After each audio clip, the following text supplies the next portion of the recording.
Thanks, Bill, for the warm welcome. Just making sure you can hear me okay.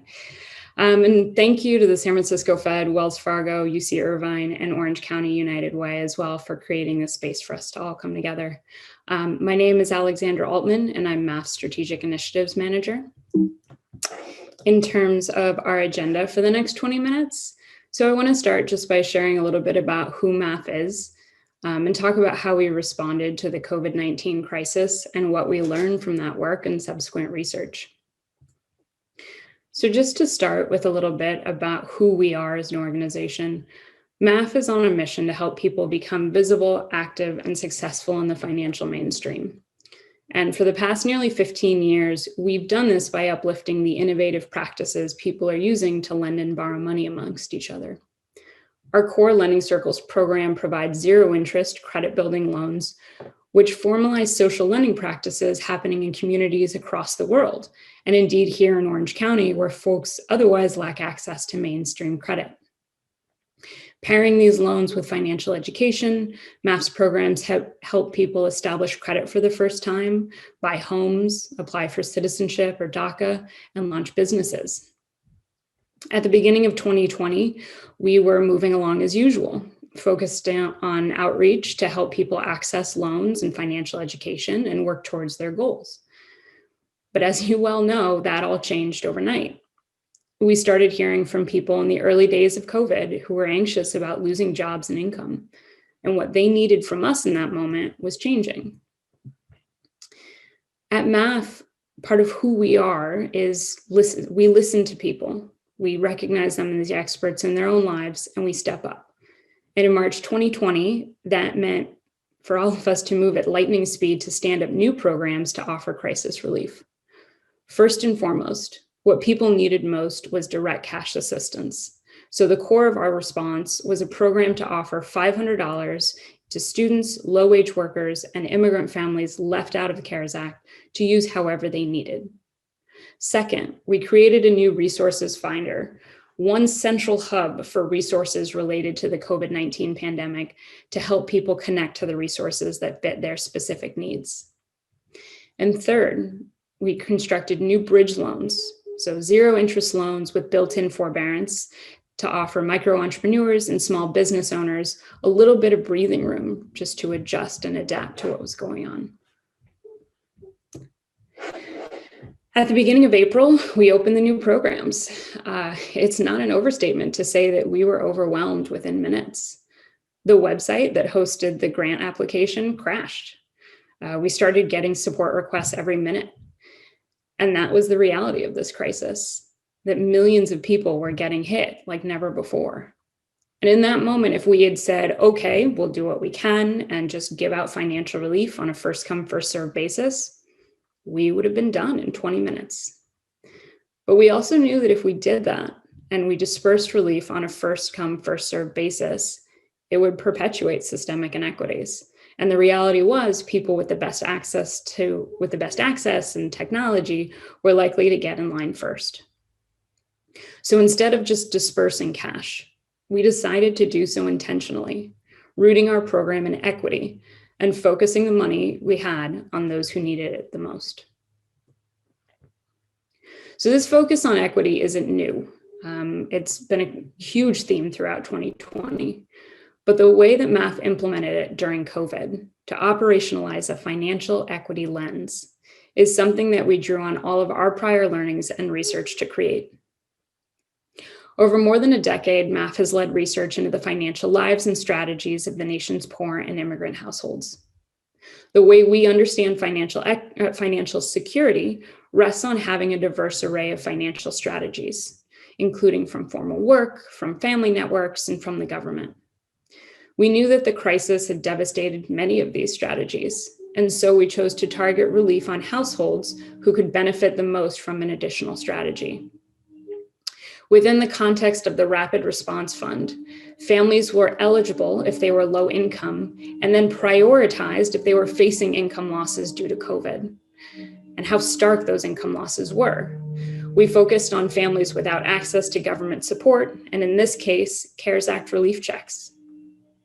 And finally, the equity lens uplifted families facing additional strains, including those supporting family dependents and those where COVID had come into their home. So with this framework in mind, we created a multi-step process to allocate relief. We used the financial equity approach to design targeted and clear questions that we asked in a pre-application. We wanted to make this as easy as possible so that we weren't adding to the burdens people were already facing. We would evaluate need across the pre-applications, which happen on a rolling basis, and then invite folks facing the greatest hardship and strains to fill out a full application for relief. But there was still the issue of scale, how to respond to the magnitude of need, and how to make sure that the people who needed it most even knew about the program.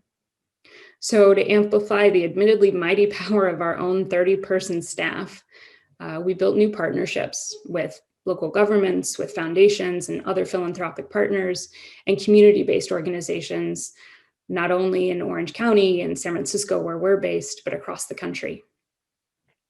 When we set up the Rapid Response Fund, we uplifted our values like a beacon, this equity-centered approach. And people who shared those values joined us.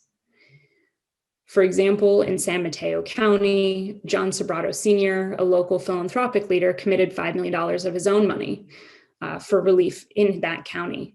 But he didn't stop there. He kept building the movement, and he got the San Mateo County government involved and other local philanthropists, foundations, and families. And to date, that coalition has raised a total of $13 million for local relief that MAF has dispersed. This is just one example of partnerships that developed within our rapid response work, where coalitions have stepped up to coordinate energies and advance equity and relief. Beyond the funding, we also had to get the word out to people who needed relief. We worked with many of our longstanding partners and reached out to new ones to share that information. And I want to underscore how important these on-the-ground partnerships were to reaching people. As we started promoting the fund early on, we actually hit a wall pretty quickly. Many immigrant families who heard about us didn't believe that an organization was giving out $500, especially when the government itself was excluding them from relief. They honestly thought it was a gimmick. And that's where our partners came in. They helped share information with their local communities where they had built trust over years and could provide referrals through known and trusted channels. And finally, when people applied for relief, we gave them a choice about how they wanted to receive it. This idea of choice connects right back to equity where we started. If we had only offered one dispersal option that was easiest for us as an organization, it would inevitably be inequitable because it would favor people who have the access or resources that we dictate. So we gave people a choice. They could receive relief via direct deposit. This was the fastest and easiest way to get people money. It would keep them from going down to a bank or a check casher during the shelter in place, and it would make sure that money didn't get lost in the mail. But a lot of people don't have bank accounts. Several of my co-panelists talked about this earlier this morning. In California, nearly 6% of households are unbanked, but that actually jumps up to 13% among Latino households and 15% among Black households. So access here is inherent to equity. So we help get people banked if that's what they wanted. And we created new resources to help people open bank accounts in order to get relief via direct deposit. For many of the immigrant households we work with, this in itself was a huge milestone. Prior to the crisis, clients who didn't have a social security number would share with us that they walked door to door to banks and credit unions looking for one that would let them open an account. Once they finally found one, it could take weeks to actually open an account. Working with a local credit union, MAF helped set up a process for people with ITINs but no social security number so that they could open a bank account online in a short period of time. We also offered checks with a system to help folks verify those checks. For people who were unbanked and they took those checks down to check cashers, the check cashers often required verification from the issuer that these were real. So our programs team added support functions to help respond to the incoming calls and make sure people could actually get their money. And in December, we launched a new digital prepaid card so that people could get access to the funds electronically and immediately. We paired the card with online resources, including FAQs, links, and forthcoming videos to show people how they could use that prepaid card. That included showing them how they could order their groceries online for curbside pickup, pay their utilities bills, and if possible, even their rent.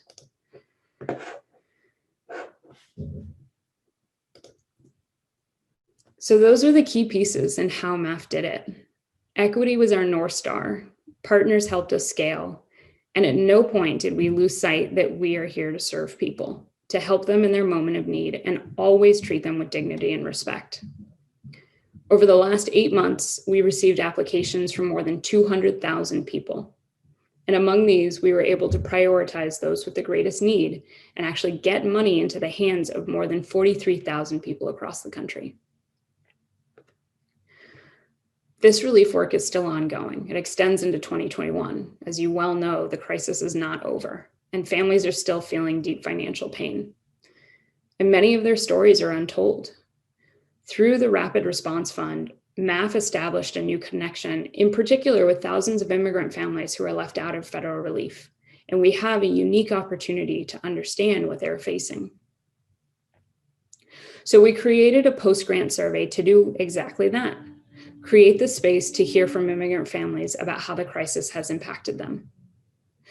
We designed a survey and tested it in over 25 sessions with grant recipients in both English and Spanish. The goal of these sessions was to make sure that the survey itself was culturally relevant. And by that, I mean it used the words, the phrases, the framing that reflected the experiences of immigrant families left out of relief. In mid-October of last year, we sent the bilingual survey to 27,000 people who had received a MAF grant by that time. And in 2 weeks, we had received more than 11,000 responses, accounting for a 42% response rate. Any research will appreciate how incredibly astonishing that is. To date, it's the largest survey of immigrant families left out of the CARES Act. And it offers a glimpse into how families are surviving and really important insights about what's helping families through this crisis. So without further ado, let me tell you a little bit about what we learned. The financial blow that families are facing surpassed even the dark reality that we had expected. Immigrant families' income has been devastated. Most are making less than they were pre-crisis, and a painfully large share are making nothing. Nearly half of survey respondents said that they have no current income, a roughly 10-fold increase compared to pre-COVID. This is one proof point of our equity lens, focusing relief on households who took a major hit to their income. Moreover, even where people are still making money, the loss of income is frankly shocking. The median respondent is making just 15% of the income they made prior to the crisis. And without this income, families are making extremely painful sacrifices that we would never ask anyone to make. Many of the largest sacrifices families shared with us are around their basic needs for survival. 37% of respondents haven't been able to stay current on their housing costs. Hundreds of respondents within the survey shared that they have been evicted or forced out of their home, even as we know that housing displacement leads to long-lasting effects on families' financial and emotional stability. 38% of respondents in the survey said that they haven't been able to cover their utilities bills in this moment where people are supposed to be at their home as much as possible, when homes have become schools and offices and needed safe spaces for families. You can also see on the slide some of the other painfully common sacrifices immigrant families are making, including skipping meals and putting off doctor's appointments. But not all families are experiencing this crisis the same. As others have shared, state and local governments introduced a variety of protections for households to help them weather the financial impact of the crisis. But these were not evenly distributed. Because of MAF's national reach through the fund, we have a unique lens to look at how policies in different regions affected household outcomes. So in this analysis, we zoom in on households in states with and without eviction and utilities moratoriums in California and Texas. We constructed a propensity score match to compare households that had similar financial situations both before the pandemic and currently, but we were able to track how those families' outcomes differed by virtue of where they lived. One thing we see early on, having protections like shut-off moratoriums in place actually helped households stay current on their bills.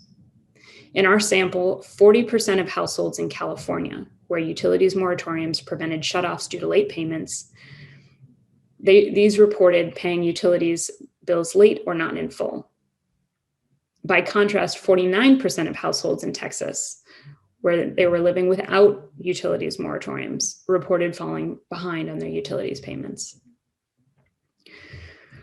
But moreover, where these protections were in place, like in California, they made a meaningful difference in what happened next. Among those who paid their utilities bills late, people who live in states with moratoriums were 21 percentage points less likely to experience shutoffs. These protections made the difference between nearly 1 in every 2 households who paid bills late in Texas getting their power cut, and closer to 1 in 4 households facing shutoffs in California. We did a similar analysis around the role of eviction protections. In California, 38% of households reported paying rent late or not in full, compared to 43% of households in Texas. Again, households in states with protections were actually more likely to stay current on rent. And again, protections were hugely impactful in actually keeping families in their homes. Among households who were late in paying rent, people living in states without moratoriums were 4.5 times more likely to be evicted. These are the type of interventions that change people's lives. Research has documented the long-term negative impacts of housing displacement, from loss of income to mental health challenges. Interventions at these critical junctures in people's life can help them avoid downward spirals that will have ramifications for years into their future. So just to quickly recap what we learned from this research, consumer protections are helping families manage their needs, including by staying current on bills and avoiding struggling over costs. For families who are in distress, who are unable to cover their bills, these protections help them avoid negative outcomes and further financial fallout. And finally, protections actually help families stay current. In states with protections, households were actually more likely to pay their rent and utilities on time. So these insights give us a clear path for the way forward. And I just want to wrap up in the last minute. Millions of people are hurting right now. But for families already living on the edge, this could be what pushes them over. So we have to be intentional and target relief using equity, making sure that money is helping those households fall into a downward spiral. Beyond financial relief, the value of consumer protections is undeniable. Policies that helped keep utilities running, that kept families in their homes, and helped them avoid negative fallout that would follow them for months and even years. The recent proposal by Governor Newsom to extend eviction moratoriums in the state is exactly the kind of policies that we need, that we have seen to work. And finally, families aren't emerging from this crisis unscathed. Even when protections kept them in their homes, they're facing a mounting avalanche of unpaid bills. At the end of last year, the Philly Fed looked at the financial situation of households who lost jobs during the pandemic. They found that these households were an average of $5,400 in debt on their rent and utilities bills. That is the debt overhang that families face this year. We have to help families get out from under this, which could cripple their ability to rebuild and regain financial security. And we have to think creatively, drawing on models of debt forgiveness and restructuring we use for countries and for corporations, and apply that same approach to help households emerge from this unprecedented crisis. We're encouraged to see many of these elements in the governor's budget proposal that came out last week around the Golden State stimulus, including an increasing focus around equity, more emergency relief that extends to the state's undocumented households, and ongoing eviction protections to keep families in their homes. So with that, thank you for your time. I'm happy to welcome MAF CEO Jose Quinones to join me and answer any questions that you may have.